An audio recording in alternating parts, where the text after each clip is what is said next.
over 1,100,000 inadequately housed households in Hong Kong. And you can see in these photos that these are some of the terrible conditions in the smallest households, where you can see the toilet is in the same place as the kitchen, where you can eat and clean yourself is in the same location, and that these are smaller than parking spaces.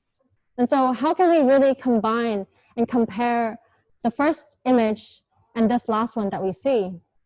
So the final slide I would leave you here is what is really the value of land? On the right-hand side, you see this is the common image we see of Hong Kong, the beautiful skyscrapers, the lights, the harbor, the clouds.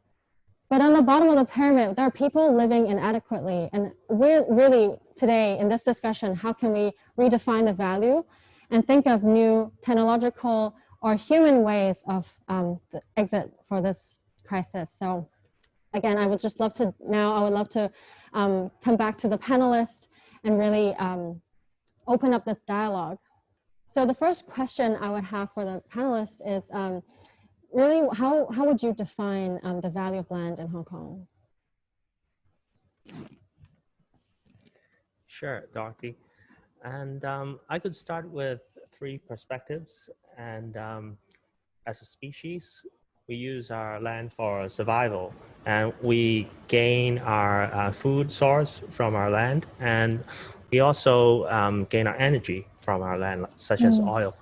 And in the political aspect, we use land to divide between countries, and we really politically take a stake in a good location that is advantageous to trade.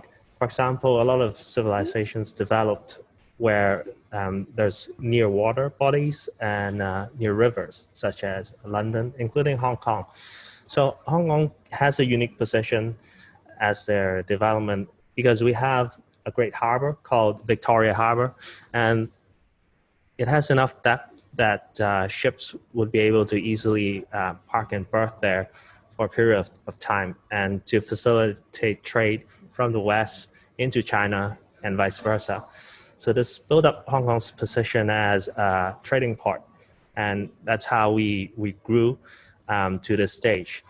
And the third aspect is the financial aspect. Developers would view land as a piece of asset, and the asset is would not increase too much because population is growing a lot more than the land and the space it's able to provide. So developers would view this as their asset. It could be developed and sold. Yeah.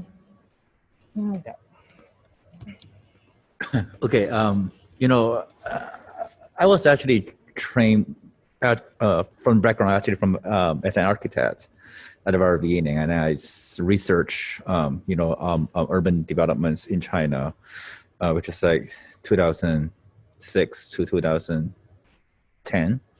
And so basically, I mean, at that time I was actually studying in China for this phenomenon called megablock urbanism. So basically, it's like how the socio-economic or like even like social structure change in China, actually creating this new concept called land value in China. Because I think, I mean, at the very beginning, I think, for example, in China, like a lot of the land is actually collectively owned, either in terms of the rural kind of structure, which means that, you know, we're just a bunch of farmers, we grow food here. So as a cooperative, we own these resources. So eventually the productivities from this piece of land is the value that we generate for our community. The second type is basically the industrial type, right? So there's a lot of, or what they call the big compound, the danwei, right? The work unit. And it's actually government owned, and the government tried to personalize the land into really giant lots. And basically they will build factories, they will build residential, they will build hospitals. So basically it's become a mini city. Like everybody live and work together within a compound, right? And at that time, I think the concept of land is more about, you know, our everyday life. we produce for the country, we live there, and the piece of land or whatever this compound actually just sustain the life for a lot of people. I think in the 90s, I think that whole structure got changed, right? Because of the privatization. I think there's actually a lot of the learnings from the American European real estate development model. I think Hong Kong also drive a lot for the redefinitions of the concept called land value. And then, you know, it's the late 1990s or the beginning of 2000s, the big real estate bubble. So basically a lot of the factories or even state-owned enterprises and so on, they, you know, they develop their land and become residential, become shopping mall, become all this kind of different kind of developments, right? And they just suddenly find out, oh, there can be like 10x, 100x, 1,000x value appreciation. But I just think that, I mean, at that time it's really, you know, difficult for people to really understand like why this piece of land originally owned by a farmer, which is currently the phenomenon of urban village developments in China, or the piece of land actually owned by the enterprises. Originally, there's actually just for everyday life. And right now become a utility, become a future, become an asset, become a security, and suddenly there will be 10x, 100x, 1000x. I think that is so shock to China. I think the reason why I would like to put this case is because I think the last 30 years in China, they basically compress the entire process of human or humanity realizing the, you know, like this kind of resources is of course in a very finite kind of supply. And there's a need of the space for everybody to do whatever they want. They can live, they can work, they can grow things and so on. And within that 30 years, China actually gone through that entire whole process. And I think if we just right now go back to China and ask people like, oh, what do you think about the value of land? I think 95% of them, for example, like my mom, I'm going to tell you, is for speculation investment. It's for speculative investment. Like all properties is the ultimate way for us to, you know, keep the value of our money, because money doesn't mean anything. But I earn money, I will just buy an apartment. And apartment actually have more, futures comparing to any other kind of investments and so on. So, I mean, I think that is even, I think in Hong Kong, like, or even like in general in the Asian culture, I think there is a very lack of awareness of different types of investments or securitization, I mean, to the community. And I mean, so basically the only one maybe, I mean, for communities to access is real estate. So instead of keeping my money in the bank and the bank giving me like negative interest, why don't I just get an apartment? So, I mean, I don't want to say it's actually even a wrong thing. I think is for Asian culture, land or property is not just for them an investment, it's actually for the security, not the financial security, but actually the security for their heart. So I think there's actually a lot of meanings of properties in Asian culture. So when we basically say that there's a piece of land, let's take it down, these old buildings and so on one hand, there is security concept that can we make 10x from the value of the land from a real estate perspective. From the other hand, you're basically breaking hearts of like thousands and like really a lot of people, because that apartment means safety. So, I mean, I think there's definitely a need to be a lot of balance between these two things. Yeah. They would take down a village and not really also taking account into like other values, social values that's imbued inside. Yeah, sure. Yeah, I just want to add on what Tat just mentioned. I think in Hong Kong, we also, when we think of land or housing, is a lot of people think about real estate as a financial, like a way of, like a commodity, like you can speculate, you make money from real estate. That's the biggest business in Hong Kong, and very few people think of house or land as it's actually a basic human right. It's not many people talk about that in Hong Kong. And when we think about land, we just want to make money out of it. And it's only for people that have assets. But at the same time, a lot of Hong Kong people are living here, and they don't own the asset, they don't own the house, but they are also is the right to have a safe and a clean shelter for them to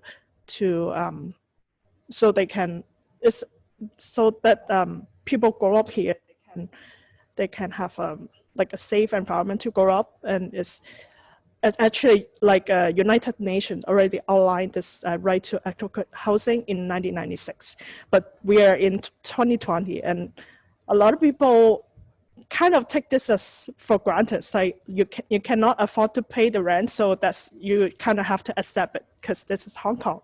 It's market driven, and I think that's something we need to talk more and get more people realize is something basic to, I think, everyone in the city or in this world. Is something that we need to think more about.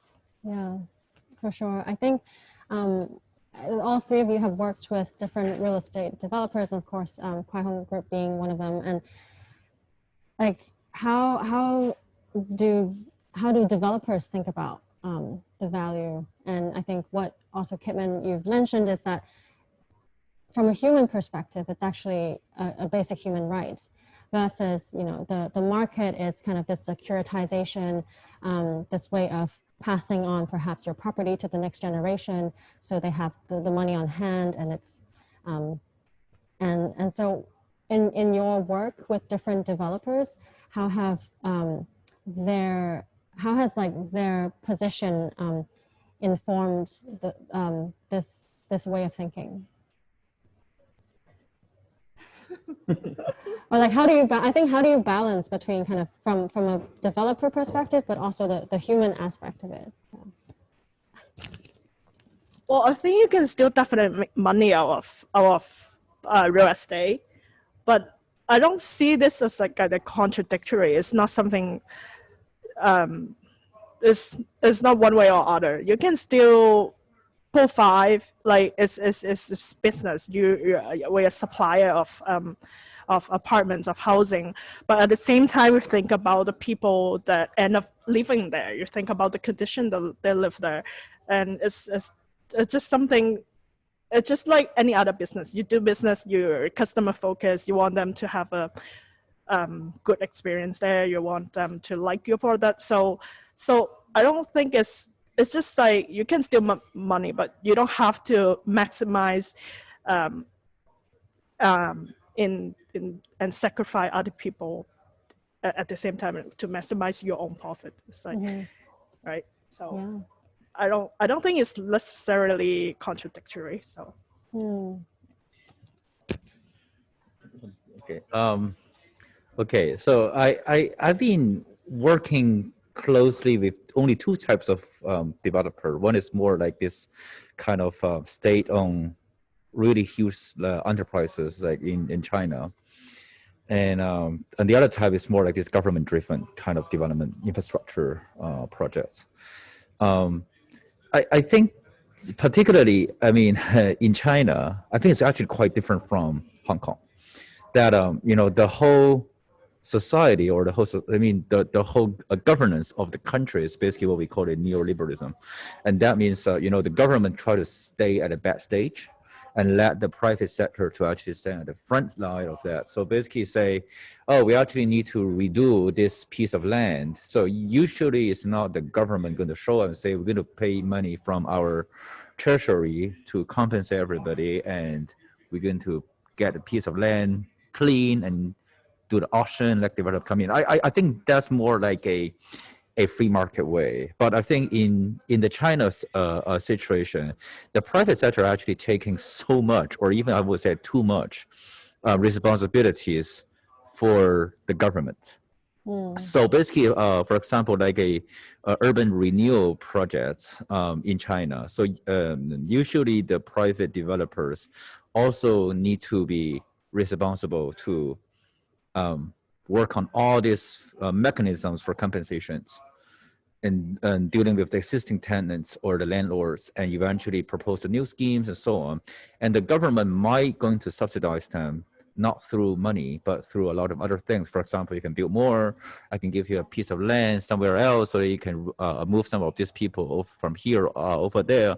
So, I mean, and of course, I think there will be also a lot of governments owned financial institutes helping private developers or state-owned developers to work on this kind of large-scale projects.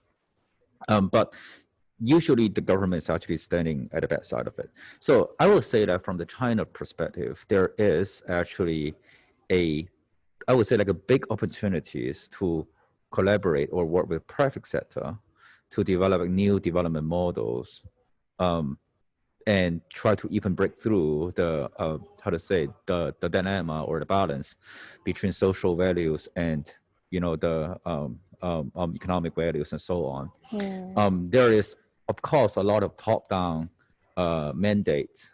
For example, there need to be like 12% of the space that need to do affordable housing, whatever the size of your development is. There will be a lot of this kind of governance mechanisms for you to, or for private sectors to how to say that, really taking care of some need.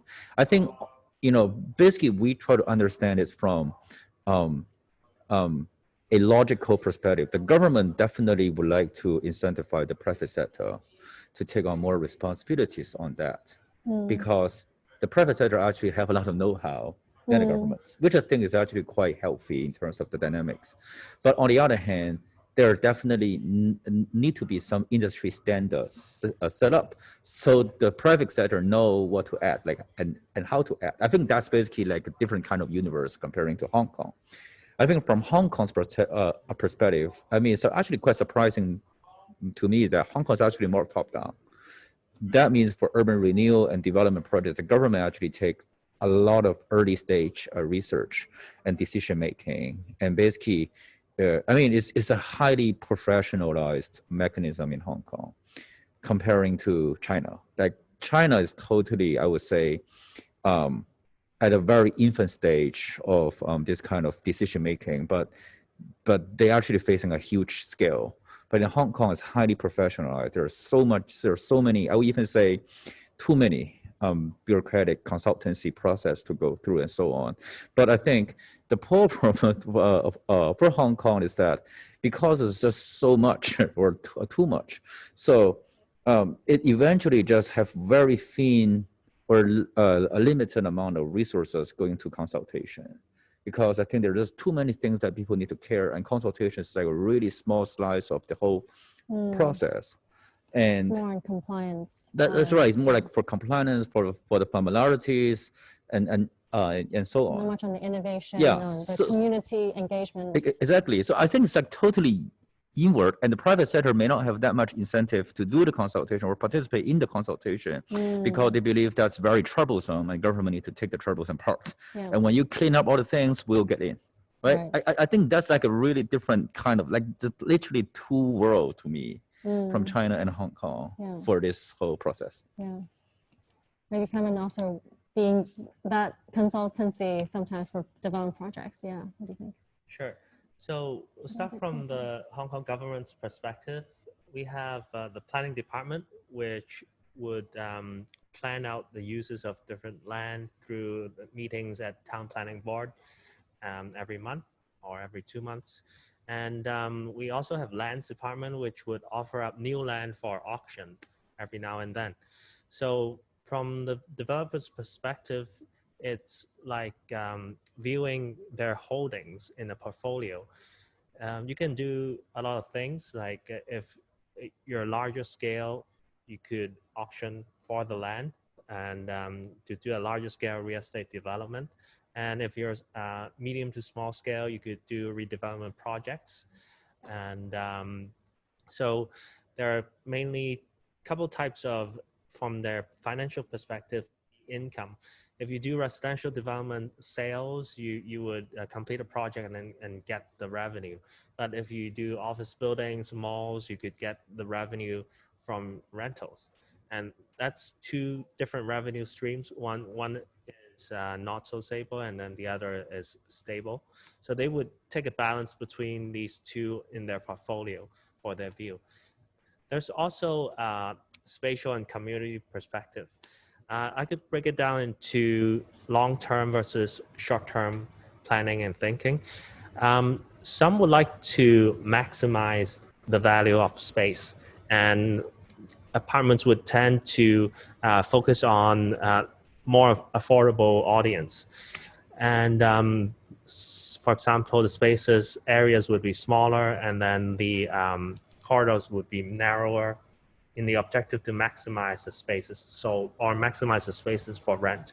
But these could maximize short-term returns. But those with long-term thinking would give up some of the spaces sold or rent, but in turn provide a larger corridor, wider corridor, larger community space. So people would like to stay longer in that space, for example, in a mall. And when people stay long in the mall, they would tend to spend more in the mall. So, and when you have that community aspect in your new development or existing redevelopment, you could create some good effect with community and the social sustainability aspect. So in turn, the value of that development and mall would go up and would be able to keep it. So if the project is already developing for public and more community-based, and there's the incentive to design bigger communal spaces and public spaces and interaction to increase the social value, and in turn could potentially increase the property value as well. Long-term value. Long-term value, right. What are some, I think a few words I hear, it's incentive. So what are some incentives you think could the government provide, or the market, that would incentivize people to design with the longer term value, or to work with multiple stakeholders, or to prioritize people's value of their basic human rights, right? They're living before the property value. From your perspective, what do you think are some incentives that could be in place?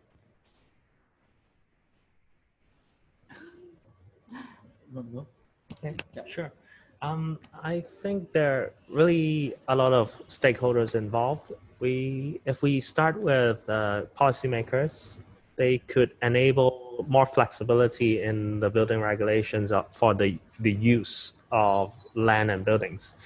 For example, you could allow more flexibility for industrial buildings to be used as residential temporarily to satisfy a need for housing. And also from the financing perspective from banks, they could offer more creative financing for even developers, communities, organizations to get a project started. And we could also use some creativity in the contract, how to get more owners involved at an earlier stage. So you could get projects started way earlier, and they don't need to spend most of the effort working and paying rent and having nothing in return. So it's interesting. So I just want to flesh out a bit more on that idea. So you mean to get potential homeowners involved in the development of the project earlier? Yeah. Oh, so they can kind of be part of building it. But then for the developer, they already have security of securing potential buyers for the. That's a great idea. Are there examples out there in the world that's doing that currently? I think Kitman has a project that has a similar concept. Maybe you could elaborate a little bit about your social housing. Well, for our case, because the building we did the social housing project, it's a Chinese walk-up, like Tong Lao. So it's a very old building, and all the drawings are from like back in the days, like 50 or 60 years ago. And the current regulations are not like they're not tailored for they're tailored for the latest development. So for like older building like that, they don't have like a set of regulations that we can comply with. So I think for incentive wise, relaxation of some of the regulation would be definitely helpful for, especially when we have so many old buildings. Still have a lot of old buildings in Hong Kong are not like fully utilized or not used in the best potential. So if like the government can relax some of the regulations, I think that will be more potential for like some older buildings like that. So the flexibility of the land use. Well, I think you know, I mean, I would try to be more specific about like one, you know, one idea I would like to propose, right? I think the current age of, I mean, or whatever the whole world, I think they're really advocating the concept of private-public partnership. So I think in Hong Kong, I just feel there's a lot to catch up in terms of like how financially or how compliance wise, how like everything, there can be actually more stakeholders to work on one project. And it just seems to me that government still having this very conventional mindset that, oh, there's this public side of investment, there's this private side of housing. I think there need to be some blender of these two things at the end of the day, right? I think, you know, there is a huge desire for the private sector to actually get into public investment realm because of the financial vehicles are actually quite safe. It's actually for more long-term, you know, kind of investment return, kind of a portfolio, but it's actually very steady, but may not be so much about making too much money. I think there's actually, you know, a lot of the private side in terms of investor, in terms of developers, they're actually quite interested in that market. But there need to be a lot of windows for this kind of capitals to get in, and the government also need to leverage the expertise and the knowledge from the private sector for like the new models of social housing or public housing or even affordable housing. I think there need to be some sort of incentivization mechanisms that, like, if the government is interested in hedging, for example, the risk and attracting more private sector to get in, there, I mean, a lot of cases in like internationally that the government is more like an insurance fund, basically guarantee the earnings of those kind of investments, because like everybody knows that at the end of the day, the returns of those investments actually come from poor people, come from the grassroots. And there is a risk that everybody, for example, the COVID comes, everybody lost their job and they cannot pay the rent. Then the government actually able to hedge that kind of, you know, macroeconomic risk for the private sector to get in. And that will, how to say, like, eventually creating a very unique product for private side of money to get in. I mean, of course, there are a lot of compliance issues that we need to work on, but I just feels like there need to be a lot of incentive from the capital perspective to really channel those money in, because there's actually a lot of money and a lot of money with good intentions. And there's a lot of problems that, as what Dorothy has been showing, there's a long line, there's a long pipeline of projects that government needs to do. Then why don't we just connect them and just let them work together, right? Yeah, and it's also a great way to channel government efforts efficiently for public housing. So rather than just doing it on their own, they already have this private mechanism that they're so professionalized, as you mentioned, they could do everything top notch, but the government as a funder for that. So rather than government funding social welfare, you're actually funding the private sector to make it more efficient. Yeah, I think I also try to be fair. I think the government of Hong Kong also trying that, right? Basically, there is the Hong Kong Council of Social Service working with a bunch of like big philanthropy foundations, Hong Kong actually piloting that kind of program for transitional housing. But I think it can't even go beyond transitional housing. It can be like, I don't want to label people that, oh, I'm sorry that you're living in public housing, you're living in private housing. There need to be like 100 types of policies between public and private. And then eventually, I think you can even solve the problem of stigmatization. Yeah. And this word transitional also seems you're stuck in limbo, and it's only a temporary, short-term aspect. What about? I'd like to add on to Tat. There's a good framework for investing. environmental, social, and corporate governance (ESG) investing.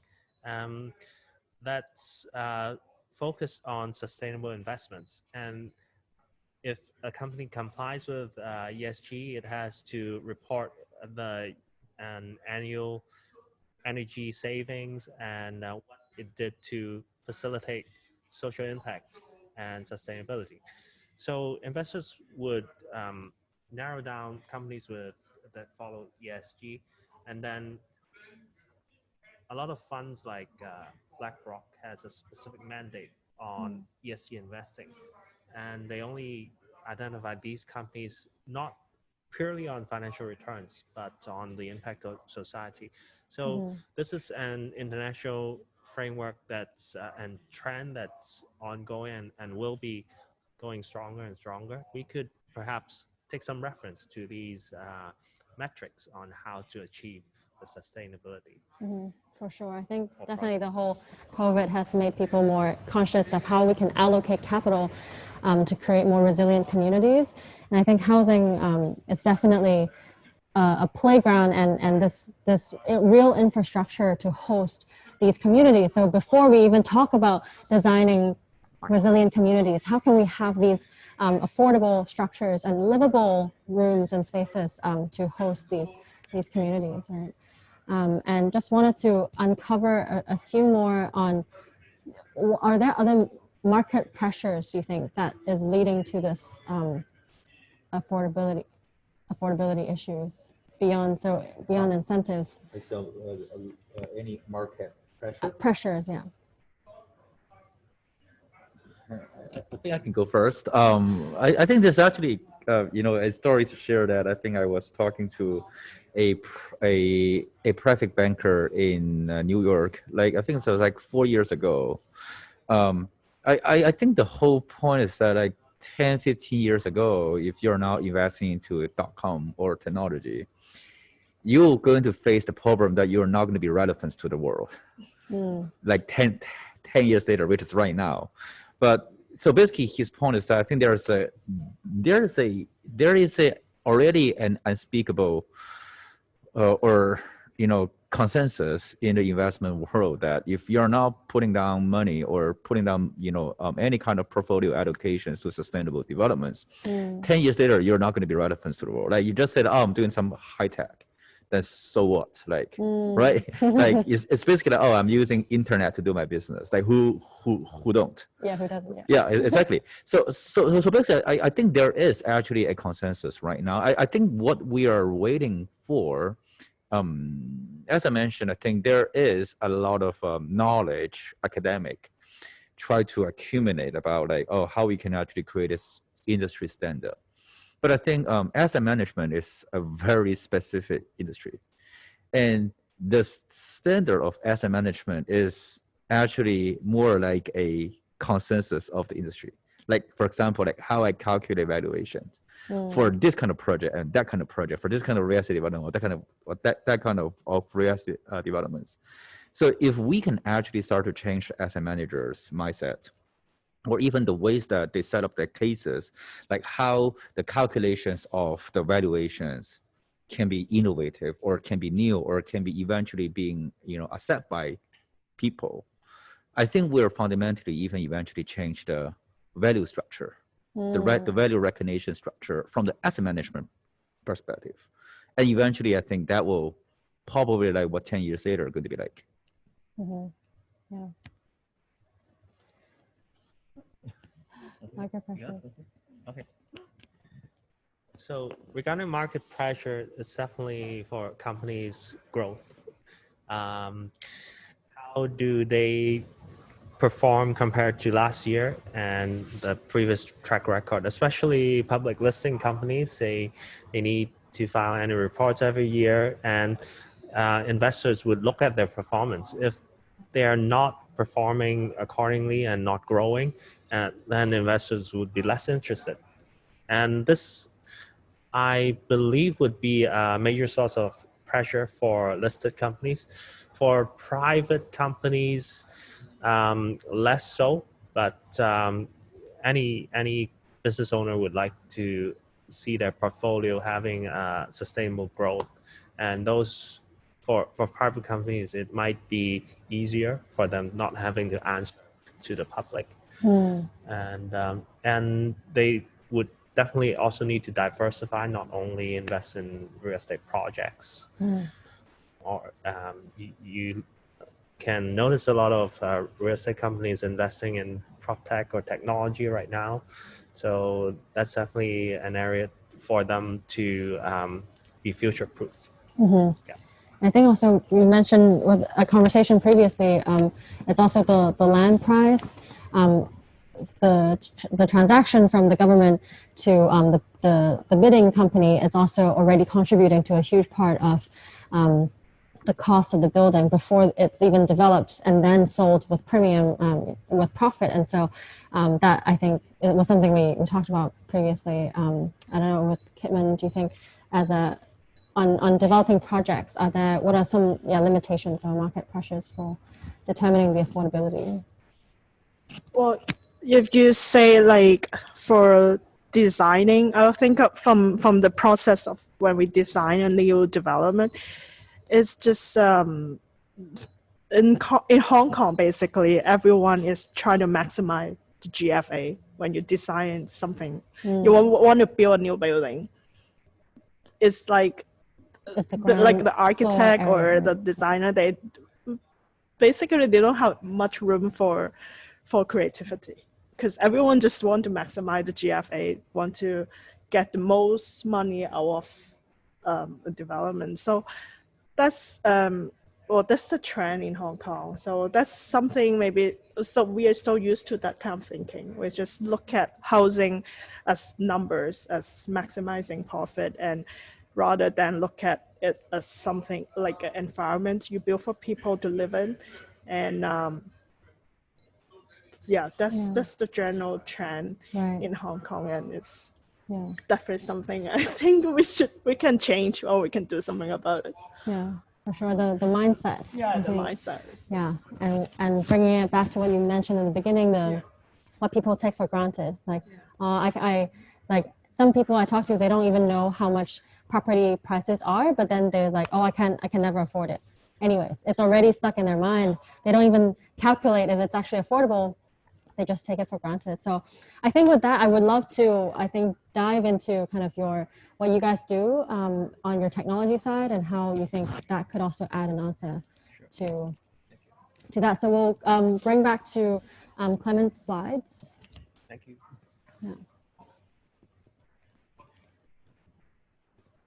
So while the slides are loading, I'd like to introduce my background. I've been working in architectural design, and So while the slides are loading, I'd like to introduce a bit of my background. I've been working in architectural design, real estate projects in the US and Hong Kong. And 2 years ago, we founded Arical to offer a geospatial AI solution to organizations to empower them with location intelligence. So I'd like to start with a video of our current platform user experience to let you have an idea of how we do spatial analytics. So as you can see, it's map-based, just like Google Maps, but with more analytics on the left. And on the left, you could see this I think you showing, could press play, right, on the video? I could press play. Here. Oops. Oh, Skipped. it's not there. I think it's the last one, right? Yeah. Okay. So I think, would you guys be able, okay, it's playing. Okay, so you first would like to explore property information, and you start with searching for a location. And this is Mong Kok in Hong Kong. Say you're a retail store owner, you'd like to open up a new retail store. You could look at what stores are available for sale right now, those spaces. And you could filter out some that are not in your price range here in the user interface. And you could look at the specific details of a property. And we have a lot of different types of data that we could integrate into this platform. for example, you're looking at some information on the property, selling price area, transportation information, restaurant information, ratings, and so on, all within the 15-minute walking distance. This allows you to quickly understand the potential of this area and to compare it with another area over that street. And if their transportation or restaurant competitive analysis, how do they compare the two, and which one has more business potential? So these services we offer to retail, F&B, and business owners to quickly select optimal locations for business. And more data that we provide, for example, points of interest, like those green dots, you see them, those are the existing restaurants, so you can compare them inside this interface. And this would serve as the process of visualizing location data. So it's not only limited to property or restaurants. You could visualize community services inside that area. And you could also visualize the upcoming need for housing. I will show you in the upcoming slides. Okay, so next video. Okay, so this is a visualization of the transformation of an area in Cheung Sha Wan in Hong Kong. Yeah. So as you can see in 2015, it's starting out with a little bit of shops, and it's growing a lot more in the recent years. As you can see, the timeline is getting more and more to 2020 because there was a new residential development that's funded by the government near that space. So we see this growth in the retail spaces from this data visualization, and you'll start to understand the trend of one location. Okay, and the third one would be when you have all these different layers of data, you could do some more advanced analytics. So let me show you in the upcoming video. And these are some past projects we've worked on with various developers. So you selected an optimal site for development, and we quickly generate architectural building model inside the 3D world that has maximized GFA. And you could understand the shadow analysis. You could look at how the view is when you look out from the top floor, correlating to your selling price, and would generate a report for you. And also, you could do site design. So this AI is automatically generating site designs, and will evaluate them according to different criteria like open space, views, and so on. And you can also generate interior designs with it. And yeah, these are some potentials of what new technologies could bring in with location intelligence and generative AI. Okay, so these are three summary videos, and next slide, please. All right, next. Okay, I'll give you a quick example of one project we've worked on with location data. It's a mall that is in and there's low foot traffic. And they were thinking of what kind of tenant mix or revitalization strategy they should carry out. And through location data analysis, we noticed there's a gap within that residential area for wet markets. And data told them that that's the optimal tenant or tenant strategy for them. But it's quite contrary to mall strategies that's always going up market. It actually lowered the brand value by doing that. So along with our architecture team, we came up with a strategy to provide a high-end wet market that's also localized. So local, say like local farmers market. Local farmers could sell their goods over there in a more commercial environment, and not necessarily to set up a whole farmers market on a street on a Sunday. You could just do that in a better environment, and that's more permanent. So we help them launch the project both for strategy and design. And when the mall commenced and opened up to the public, the revenue has a significant growth, and it's been growing since, compounded with the need for COVID, staying at home and cooking at home. So they were real, and the community were really grateful for these insights, which is not common, but only noticeable with data that enabled them to support growing and thriving farmers market community in these difficult COVID times. And a lot of businesses are going out. Yeah. So that's one example. And last slide. Just one question before yeah. the last slide is the rent is also affordable for the, how is the rent calculated in the calculations for the farmers? Yeah, we did some scenario analysis because it's quite a new project, and we would like it to be a lot more affordable. So we did analysis saying, this tenant, is it possible for them to do good business given that amount of rent? So we adjusted accordingly. so also on the farmers' affordability, the rent was adjusted according to them. Yeah. So you could do these analysis and way more scenarios with these different reference points of data.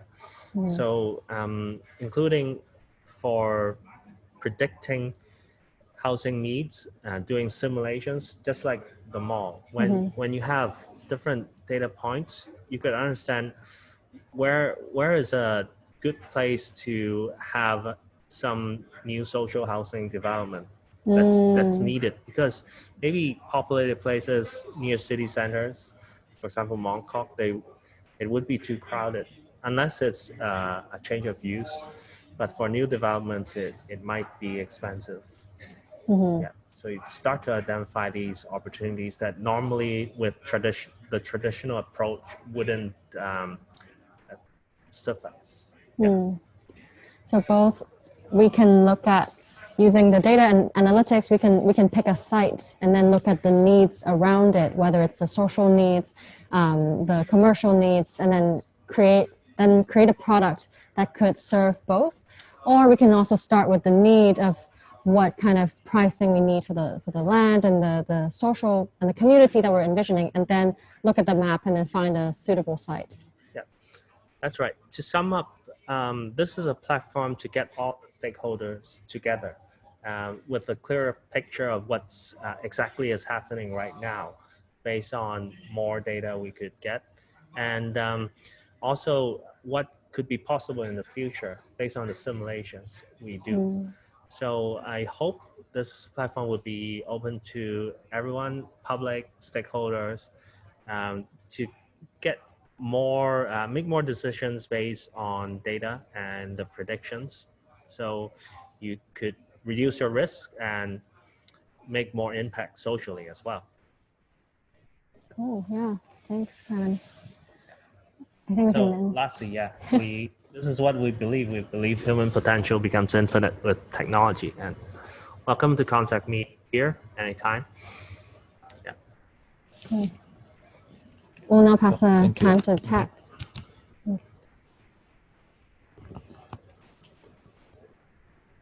Okay, hope the slide gonna work. Yes, when the slide's coming up, also try to introduce myself. As I said, I was actually trained as an architect. I study urban design, urban research. In my PhD, I try to study social anthropology. So basically, I've been working a lot with grassroots communities in China at the very beginning. I was working for a consultancy company in Shanzhai, which is like back to 2000, 2008, 2009, that I'm actually working with the government of Shenzhen to create those kind of urban village redevelopment schemes.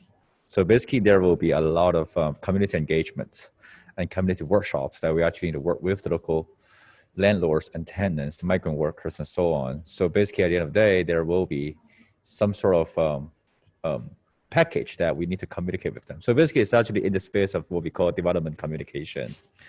And then I actually started this company called Shanzhai City. It's actually an accident that it's because a bunch of farmers come to my office in Shenzhen and say that, oh, I got like a lot of lands in Fujian, I grow pomelos, but nobody want to buy pomelos right now. And then we spend like 20% of our time creating a scheme for them, and you eventually find out that there's actually a lot of resources. We can come up with a really good scheme, and then give them a 280-page design scheme and say, okay, so it's free, just give it to you. And say, I'm sorry, I don't understand. There's very nice pictures, I don't understand. I said, no problem. I will just lay off my company and I help you to pitch. And I bring that things to Shanghai, pitch to UOB, venture management in Shanghai. I need 40 million US. And then basically the bank said, oh, I think at that time, there are really not that many projects for rural development. Basically said that it's very interesting projects, but don't trust that money going to that far away to the grassroots community can come back. Because we don't understand the market. We don't believe in those people. There is literally no trust. And I think maybe this is the problem. So maybe I should actually start a company, actually doing a business, building the trust between the capitals and the grassroots. And this is why did I start this company at the very beginning? Oops, I'm sorry, can you help me to, okay, whatever. And then can you help me to bring to the next page? Okay, so, oops. Yeah, okay. So basically, so this is basically what we do. We are actually development, a lot of what we call development financial technology solutions supported by decentralized impact data infrastructure. So basically you can understand there is a lot of data that coming from the ground. So it can be like the reality, it can be the future. It can be, for example, the data that Clement has been mentioning. But this data need to be immutable. This data need to be accountable because it's really about and the facts about the society. So that means it will help us to make quicker decisions. And there's actually a bunch of what we call development fintech solutions that we actually been developing, from all the way to the private-public partnership at the left-hand side towards the P2P trade, or even like a digital wallet on the left-hand side. So basically, in the whole development space, there are actually a lot of ways that we can automate financial transactions. So basically, at the end of the day, what we really hope at is if we able to build a transparency data infrastructure, that will actually incentivize capital flow and also deal flow. And that means we can, at the end of the day, really put development bank into everybody's palm. So everybody have a cell phone. Your $1 equal to the $1 of free caching or one belt, one roll, or any kind of investor. They actually generate the same amount of value through technology. Okay, so I mean, this is, okay. So basically, what I would like to really talk about today is what I call the inclusive development. So at the end of the day, I think affordability is actually one thing, but the other thing is that how much that the profit can be shared back to the people. So at the end of the day, like, you know, a lot of people, if they knows that this money that I put down, eventually I can get return, they don't mind to actually put down more money. But if they just know that this is just like a rent, like a utility that I put down, and it just basically going to consume, I think there will be this whole issue about affordability. So I think there will be a freedom of choice for everybody to consider about like how much they actually want to put down on different kind of usage of them. So basically, I think in terms of the inclusive development, there's like this 5 pillars that will actually be mentioned. So it's digital inclusion, that everybody need to access to information fairly, financial inclusion, particularly for those people with very limited financial literacy. Like they don't understand very complicated financial investment schemes and so on. Like how can we actually include them into the developments of our city? And there is the governance, basically it's all the consultation, all the workshops, all the transparency that we need to create. Social inclusion means that, all the different social classes need to participate at the same level. And the gender inclusion is, men and women. I think there will be a equal opportunities to both sides of them. And of course, I think the whole goal is really about poverty alleviation. It's like really like how this inclusivity actually able to create, a better incomes and job opportunities for everybody.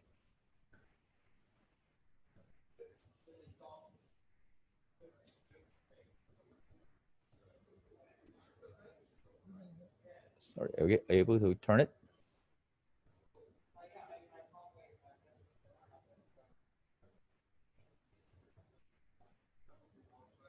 Yeah, and basically, this is actually a project that I've been working with Dorothy, Dream Impact in the last maybe 3-4 months, which is actually a social housing schemes in Hong Kong, to basically try to understand what else we can do for social housing.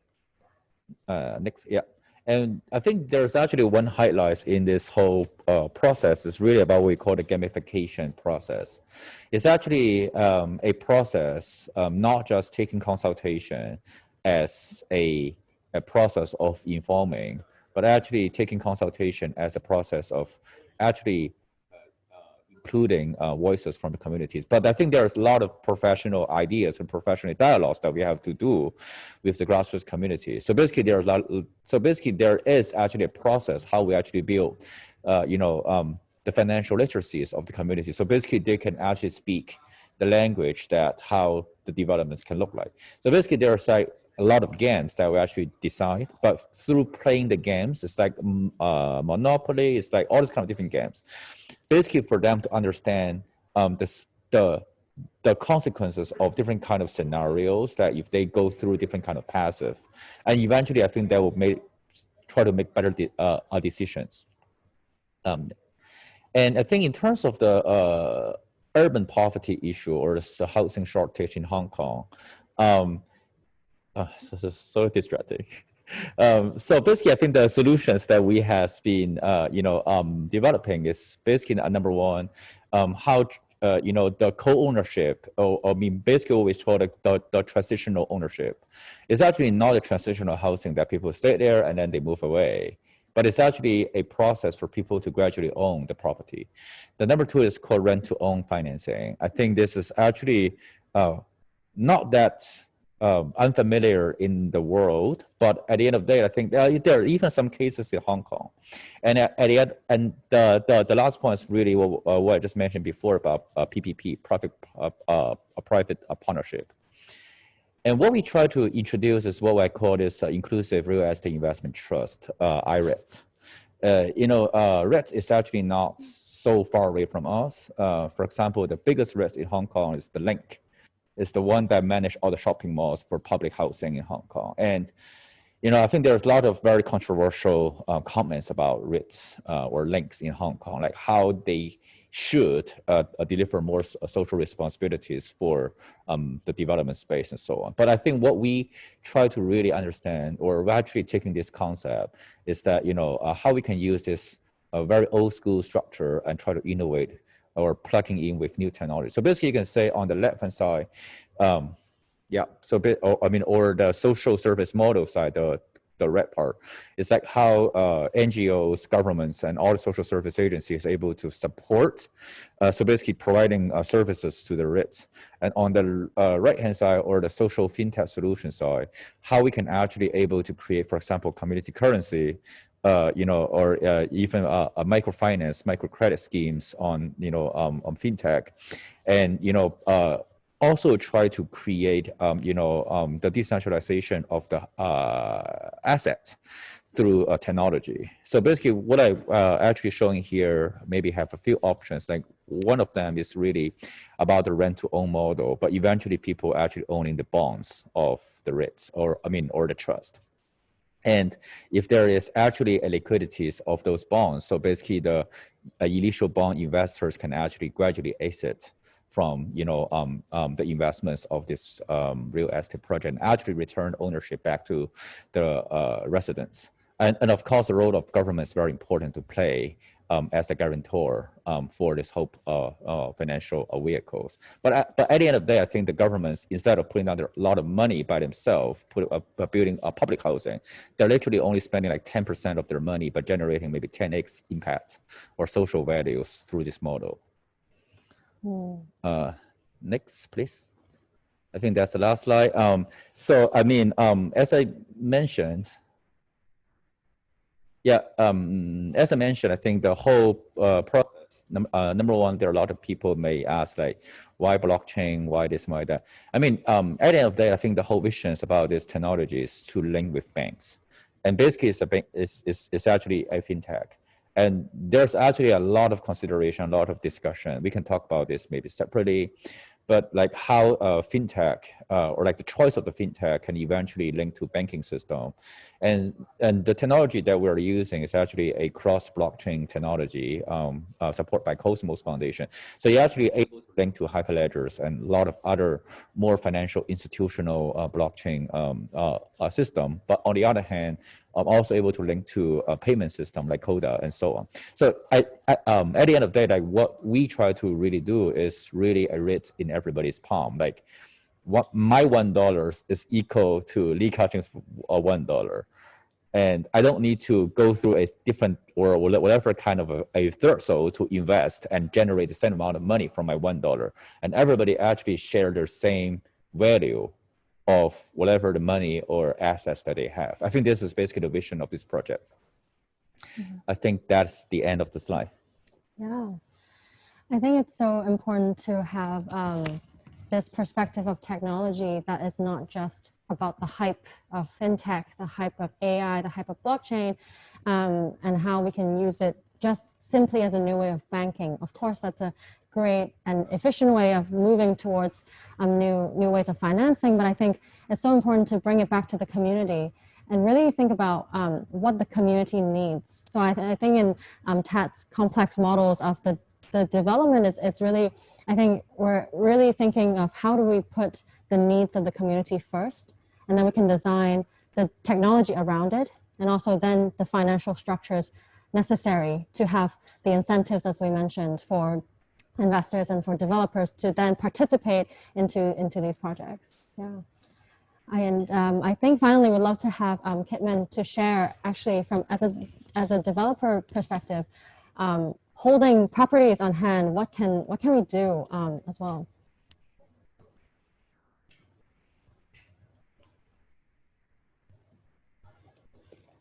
Okay. So my project is nothing technological. It's very simple and basic, and back to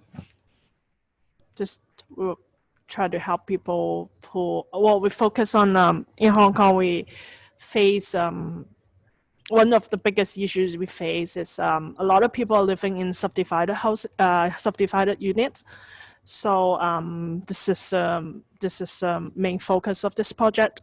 Is designed for people that are currently living in subdivided unit. So me and my brother started to come up with this idea of starting a social housing project around 3 years ago. That was the time when we both been working for our family business for a while, and my brother was in charge of the leasing department in our company.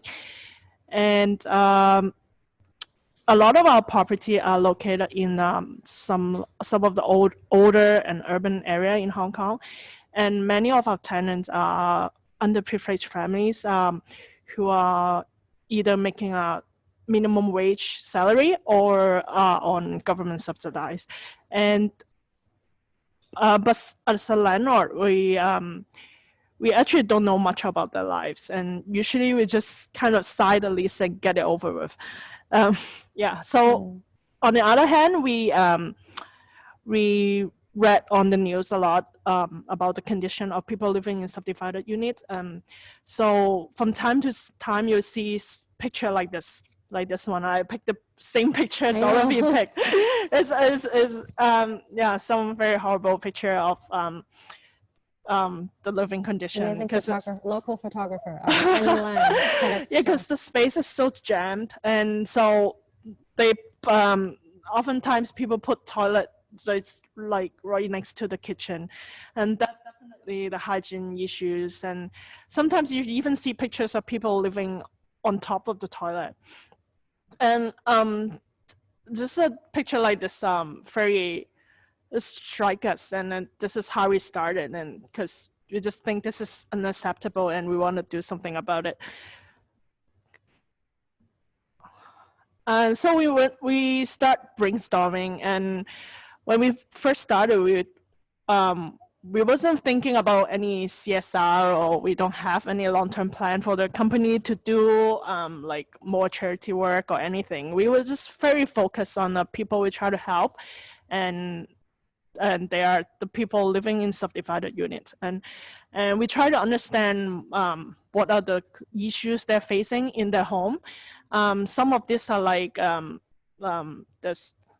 Very often they don't have a window, so there'll be problems of ventilation, or there's no lateral lighting, or they sometimes they get overcharged for their electricity bills or water bills, and these are very common. Yeah, so, and then after some discussion, we went and met with people who have been working with in this field, and so to learn more from their first-hand experience, and such as the Hong Kong Council of Social Service or the local NGOs. So we want to know what are the challenges, and try to come up with an affordable solution. And at the same time, we went into our portfolio and pick we chose property in Shanzhai. How do we choose this property? First, Shanzhai is the most densely populated district in Hong Kong, and it's also one of the poorest. And subdivided units are very common in Shanzhai. And second, we chose this building because it has a relatively lower redevelopment potential. So we hopefully we don't get much objections from other shareholders. So during this process of talking to the shareholders in our company, and I found that actually people they are very willing to help. They want to help people, but they're just not sure how, and they have all kinds of concerns of it's just something that they don't know. So they don't know the NGO, and they don't know the people, and they worry about like, oh, what if the NGOs, they don't want to give back the property when the lease end, or stuff like that. So my role is just kind of talk to them and try to understand the concern, and try to find a way to answer that question. So it wasn't too bad. So yeah, and then at the end, obviously we got the board of director okay, and we just kind of go with this building. Okay, after that, we decided to partner with J-Life Foundation, which is an NGO in Shanzhai. So they're very experienced in the community, and Hong Kong Council of Social Service, they provide a lot of technical support, like I mentioned earlier before. Since the building is very old, and a lot of regulations nowadays are not necessarily fit for our building. So we went to HKCSS, and they help us with like getting approval from the building department and stuff like that. And then they support J-Life Foundation with the advice and a lot of things because we knew we don't know like a lot of issues that help us with doing this project, because they are like an umbrella organization and they're also doing other social housing projects. So that was very helpful. Yeah. And the community chest also was Yeah, sponsoring. yeah, and community chest also provide operation funding for JLife. So yeah. And also so, the renovation cost, was that? yeah, a little bit of the renovation cost, but yeah, but we have to pay most of it because yeah.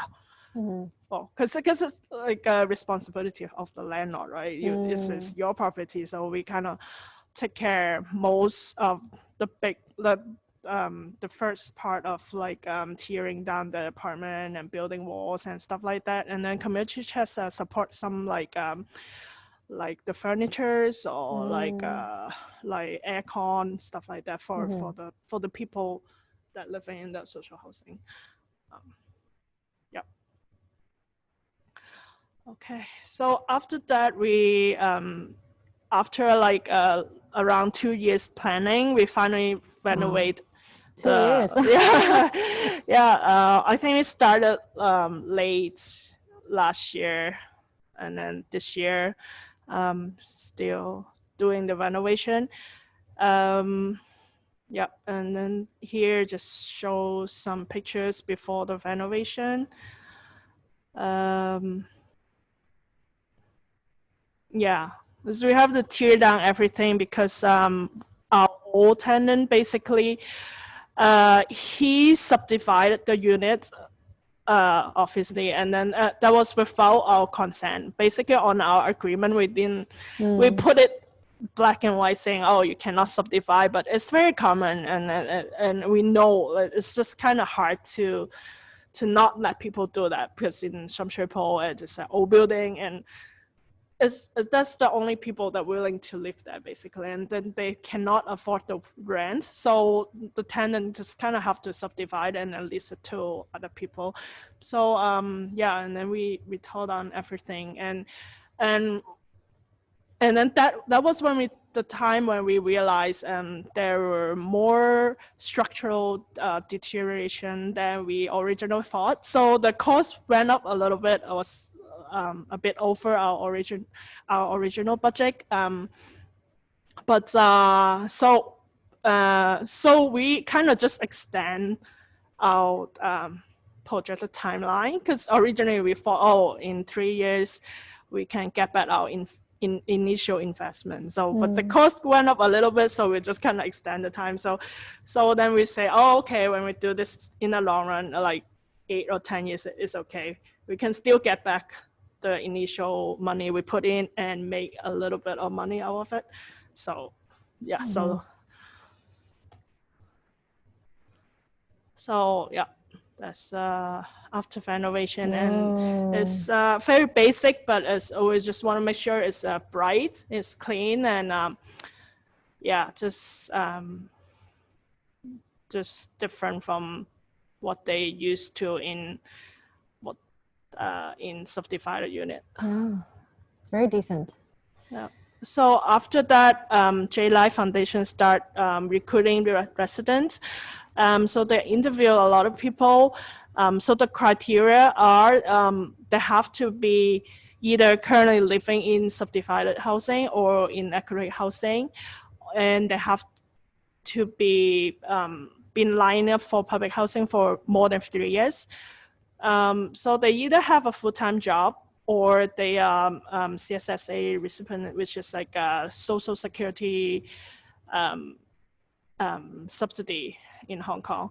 And also they have to agree with the concept of co-living, because some of the units are shared by 2 families. So like for example, we have 1 unit with 2 single moms and they both have 1 kid. So it's like 2 person in one room and 2 person in another room. So there are 4 of us sharing like 1 unit. So the rent level, we charge them based on the government subsidized. So it's it's ranked by the number of people in the household. So for example, if it's like two people household, is like 4,000 something in Hong Kong. So if it's a 3 people household, it's like 5,000 something in Hong Kong. So if they are on this allowance, so they don't have to pay anything extra. So it's 100% from the government. But if they're like, let's say it's like, if they got a full-time job as a low income family, we'll see, J-Life will design if they can afford to pay this level. If not, we'll discount a little bit. But basically, we refer to this, this allowance structure decided by the government. And I think some of the other transitional housing, they have it at a quarter of their income. Yeah, something like that. It's like it's just decided by mostly J-Live will talk to us, and then we will figure out a way. So. And how long can they live there? Usually 2 years, normal contract, like just like regular contract in Hong Kong. But we plan to we'll see this. See how it goes, and then we will renew for them. So your lease to J-Life is 2 years? Yeah, we lease to J-Life, and then she signed. They sign a contract with the residents. Okay. Yeah. Okay. But they will submit the application to us. We also look at the background of the people that apply. So, yep.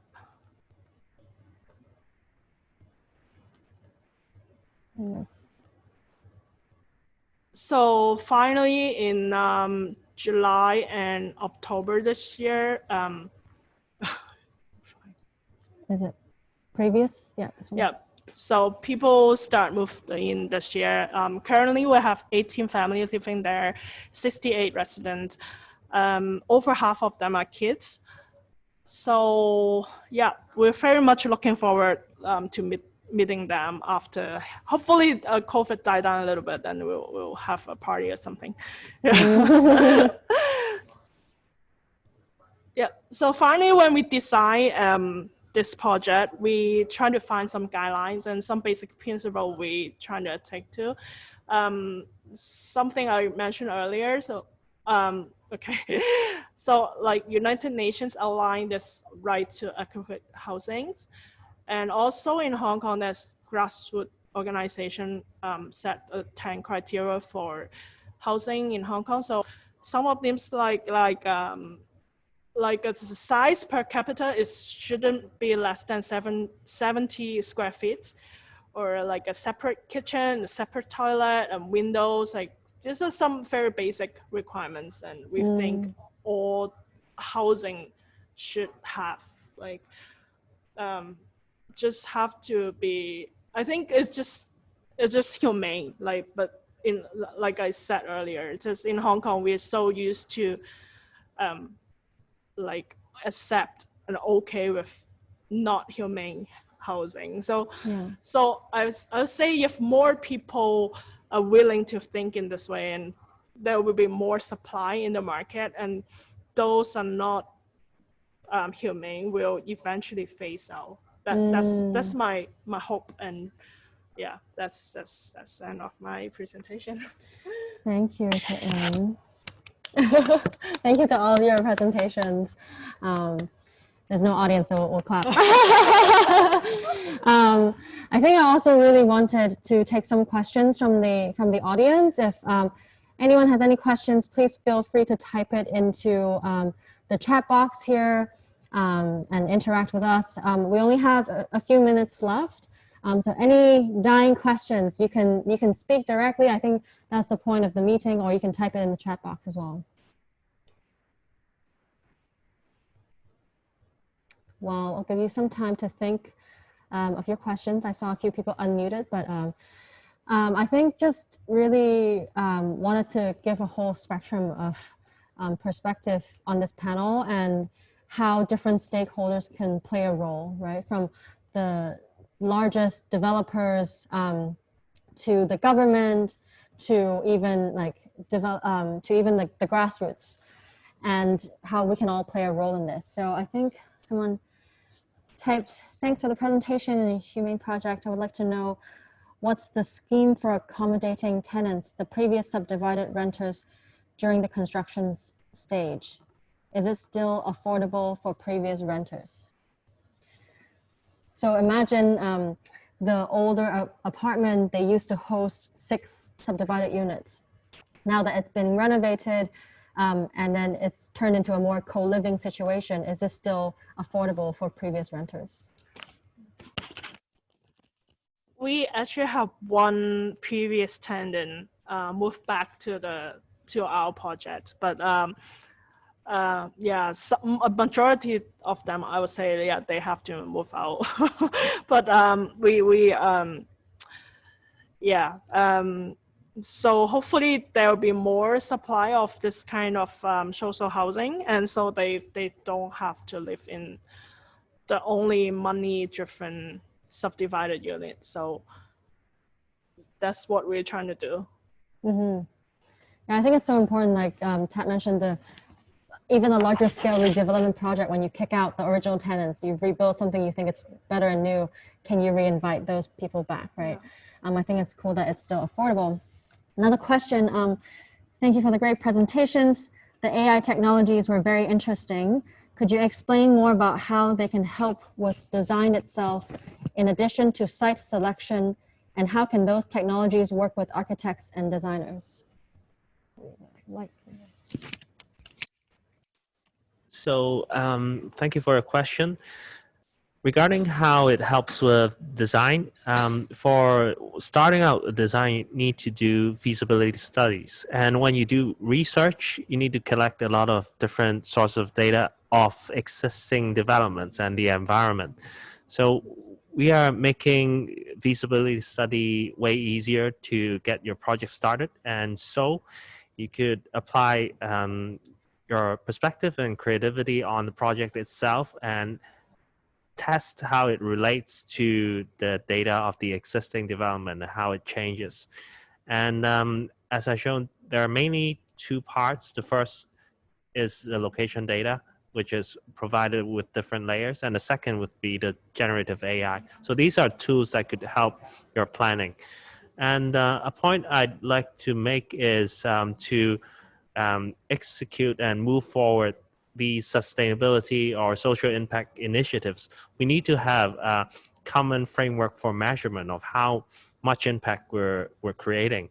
And these sustainability data, according to, for example, United Nations Sustainable Development Framework or environmental, social, and corporate governance frameworks, could offer a unified metric for different stakeholders to move forward towards a common goal. So I hope that explains how it helps and our vision for you guys. Yeah, thank you. I know there's one more question on the pandemic. I think it's the co-living, it's here to stay, even I think beyond the pandemic. So I would say it's definitely something we can see coming in the future. So just to wrap up the panel, great discussions. Again, thank you, the panelists. And if you have any questions, feel free to reach out to them personally.